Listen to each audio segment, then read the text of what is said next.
wabarakatuh. Perkenalkan, nama saya Saila Agiska dengan NPM 204230201 kelas 4G Prodi PGSD. Jika minggu kemarin kita menjelaskan tentang materi perbedaan dan perubahan kurikulum 1947 sampai kurikulum Merdeka atau KURMA, video kali ini saya akan menjelaskan tentang elemen kurikulum 2013 dan kurikulum Merdeka. Langsung saja ke materinya. Yang pertama, kurikulum 2013 atau K13 adalah kurikulum yang dikembangkan oleh pemerintahan Indonesia sebagai penyempurnaan dari kurikulum tingkat satuan pendidikan atau KTSP 2006. Kurikulum ini bertujuan untuk membentuk siswa yang memiliki kompetensi dalam aspek sikap, pengetahuan, dan keterampilan secara holistik. Elemen-elemen utama kurikulum 2013 yang pertama yaitu kompetensi inti KI dan kompetensi dasar KD. A. Kompetensi inti KI. Kompetensi ini merupakan kerangka utama dalam kurikulum 2013 yang menjadi acuan dalam pengembangan kompetensi dasar. Kompetensi ini dibagi ke dalam 4 aspek utama yaitu KI 1. Sikap spiritual berkaitan dengan keimanan, ketakwaan kepada Tuhan Yang Maha Esa. KI 2. Sikap sosial berkaitan dengan perilaku sosial seperti kerjasama, disiplin, dan tanggung jawab. KI 3.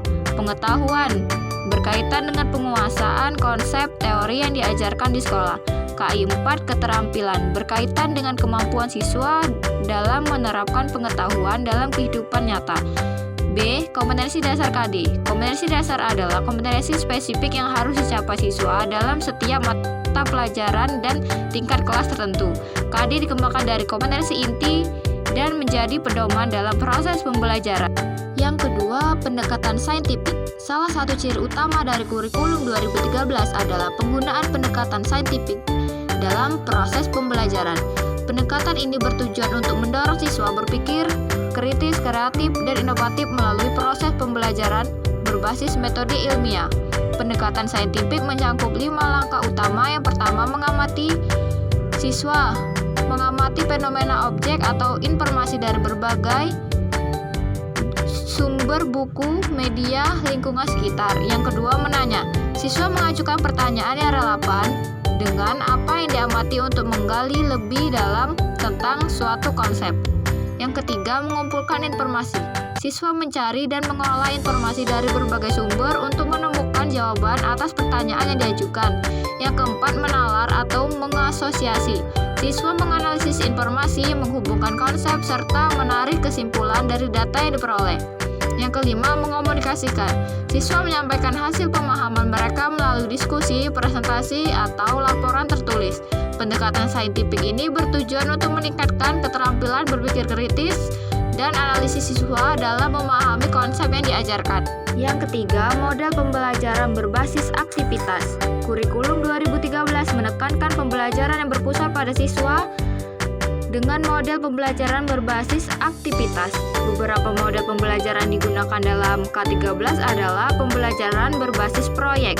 Dalam model ini, siswa diberikan tugas proyek yang harus mereka selesaikan dalam kurun waktu tertentu. Proyek ini membantu siswa mengembangkan keterampilan berpikir kritis, problem solving, dan kolaborasi. Yang kedua, pembelajaran berbasis masalah. Metode ini mendorong siswa untuk memecahkan masalah nyata dengan menerapkan konsep yang telah dipelajari. Siswa dilatih untuk berpikir analisis dan menemukan solusi terbaik terhadap suatu permasalahan. Yang ketiga, pembelajaran berbasis penemuan. Siswa diberikan kebebasan untuk mengeksplorasi dan menemukan konsep-konsep baru melalui eksperimen dan penelitian. Guru berperan sebagai fasilitator yang membimbing siswa dalam menemukan pengetahuan secara mandiri. Yang keempat, penilaian autentik. Penilaian dalam kurikulum 2013 menggunakan sistem penelitian autentik, yang berarti tidak hanya mengukur hasil akademik siswa melalui tes tertulis, tetapi juga menilai keterampilan dan sikap mereka dalam berbagai aspek kehidupan. Penilaian autentik dalam K13 mencakup yang pertama, penilaian sikap. Dilakukan melalui observasi, jurnal, refleksi, penilaian diri, dan penilaian teman sejawat. Yang kedua, penilaian pengetahuan. melalui tes tertulis, lisan, atau tugas individu atau kelompok.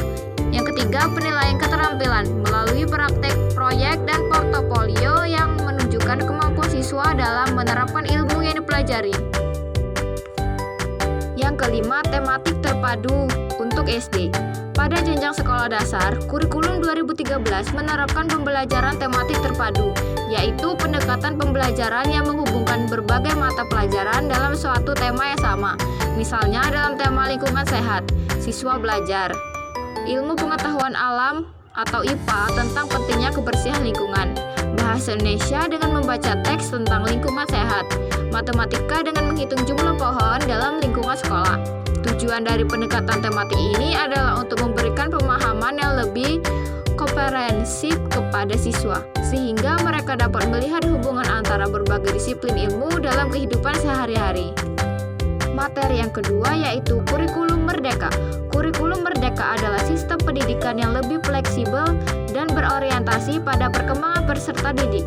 Kurikulum ini dirancang untuk memberikan pengalaman belajar yang lebih mendalam, relevan, dan berbasis pada kebutuhan individu. Kurikulum merdeka merupakan kerangka kurikulum baru yang dirancang untuk mendorong pengalaman belajar yang lebih holistik dan berpusat pada siswa. Kurikulum ini menekankan pengembangan profil pelajar Pancasila yang mencakup 6 dimensi utama. Elemen-elemen utama kurikulum merdeka yang pertama beriman, bertakwa kepada Tuhan Yang Maha Esa dan berakhlak mulia, atau iman, takwa kepada Tuhan dan akhlak mulia. Beriman dan bertakwa kepada Tuhan Yang Maha Esa, unsur ini berfokus pada pengembangan keimanan dan ketakwaan siswa kepada Tuhan. Berakhlak mulia, unsur ini menekankan pada pengembangan karakter baik dan perilaku etis. Yang kedua, bernalar kritis. Berpikir kritis, mampu berpikir logis, unsur ini mendorong siswa berpikir logis dan kritis. Mampu memecahkan masalah, elemen ini berfokus pada pengembangan keterampilan pemecah masalah siswa. Selanjutnya yang ketiga, yaitu kreatif. Mampu berpikir kreatif. Elemen ini mendorong siswa untuk berpikir di luar kotak dan menghasilkan ide-ide inovatif. Mampu berekspresi, elemen ini menumbuhkan kemampuan siswa untuk mengekspresi diri secara kreatif. Yang keempat, mandiri. Mampu belajar mandiri. Elemen ini mendorong siswa untuk bertanggung jawab atas pembelajaran mereka. Mampu bertanggung jawab. Elemen ini menekankan pentingnya bertanggung jawab atas tindakan seseorang. Yang kelima yaitu bergotong royong atau kolaborasi. Mampu bekerja sama. Unsur ini mendorong siswa untuk bekerja sama secara efektif dalam tim. Mampu berempati. Unsur ini menumbuhkan empati dan pemahaman siswa terhadap orang lain. Oke, kesimpulannya adalah elemen kurikulum 2013 menekankan pendekatan saintifik, pembelajaran tematik, serta penilaian autentik. Sementara itu, elemen kurikulum merdeka lebih fleksibel, berpusat pada siswa, serta menekankan kebebasan belajar dan penguatan karakter. Kurikulum merdeka lebih adaptif dibandingkan kurikulum 2013. Itulah tadi